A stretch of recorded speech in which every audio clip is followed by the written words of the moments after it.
যাদবপুর বিশ্ববিদ্যালয়ের Yuji arts বিল্ডিংয়ের ঠিক নিচের তলাতেই এই ব্রেল ম্যাপ, আর সেই ব্রেল ম্যাপ ইতিমধ্যেই সাড়া ফেলে দিয়েছে, চর্চায় এসেছে এই ব্রেল ম্যাপ।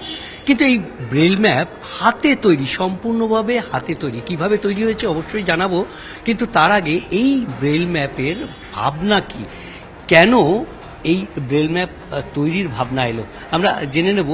অস্পেক্ষা দাস, ইংরেজি দ্বিতীয় বর্ষের পড়ুয়া, ঠিক কেন এই ভাবনা এলো?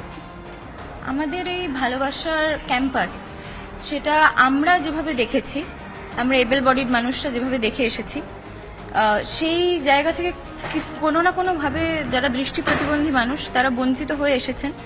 কিন্তু আমরা চেয়েছি যে সেখানে একটা বদল ঘটুক, আমরা তাদেরও সেই সুযোগটা করে দিতে পারি আমাদের কাজের মাধ্যমে, যাতে তারা মানুষ চক্ষে সেই পুরো এক্সপিরিয়েন্সটা নিতে পারেন যে আমাদের ক্যাম্পাসের একটা কম্প্রিহেন্সিভ ভিউ কেমন হবে, বা ক্যাম্পাসটা কম্প্রিহেন্সিভলি আমি যদি বিল্ডিংগুলো স্পর্শ করে দেখতে পারি, তাহলে কোন বিল্ডিংয়ের পাশে কোন বিল্ডিং এবং কোন বিল্ডিংটা একটার সাথে আরেকটা জোড়া, কোন বিল্ডিংয়ের সাইজ কেমন, সেই একটা আইডিয়া যাতে তাদের নতুন করে আসে।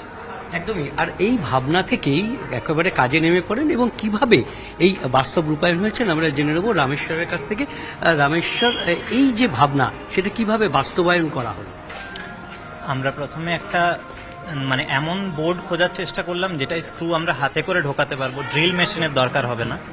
তো সেই ভাবনা থেকেই আমরা একটা গ্রাস বোর্ড কিনি, যেটাকে লোকাল ভাষায় গ্রাস বোর্ড বলে, ওটাকে টেকনিক্যালি পার্টিকেল বোর্ড বলা হয়।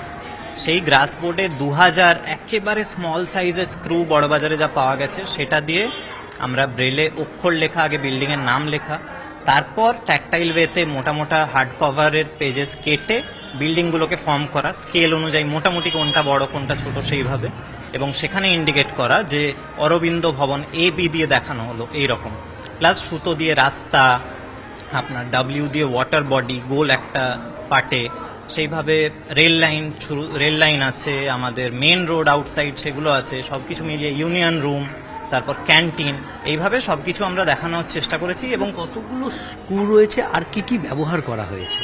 টু বি স্পেসিফিক 1971টি স্ক্রু রয়েছে, আর ব্যবহার করা হয়েছে এই স্ক্রু, তারপর টুথপিক হাইফেন দেওয়ার জন্য, তারপর সুতো, খাতা বাঁধার মোটা সুতো, রং যেটা কাঠের রং, তারপর ফেব্রিক কালার এই কাগজগুলোকে রং করার জন্য, এবং লুডোর গুটি, তারপর বাচ্চাদের যে খেলনা হয় 1 2 3 4 5 সেগুলো গেট ইন্ডিকেট করার জন্য। তো এইসবই একেবারে বেসিক যেগুলো জিনিস সেগুলো আমরা ইউজ করেছি। এবং প্রায় 2500 টাকা মতন খরচ হয়েছে এই হাতে তৈরি ব্রেল ম্যাপটা তৈরি করেছে। আমরা একবার দেখে নেব যেখানে কন্টেন্টস লেখা রয়েছে, এবং এই কন্টেন্টসের পাশেই বিভিন্ন যে ভবন রয়েছে বিশ্ববিদ্যালয়ের, সেই ভবনগুলোর নাম লেখা রয়েছে ব্রেইলে, এবং ঠিক তার পাশে হাইফেন দিয়ে তার অ্যাব্রিভিয়েশন লেখা রয়েছে।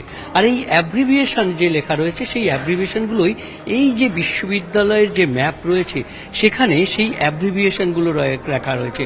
যেমন এখানে এই 1 নম্বর গেটের পাশেই রয়েছে অরবিন্দ ভবন, আর সেখানে সেই অরবিন্দ ভবন বিশ্ববিদ্যালয়ের যে মেন যে অফিসিয়ালস,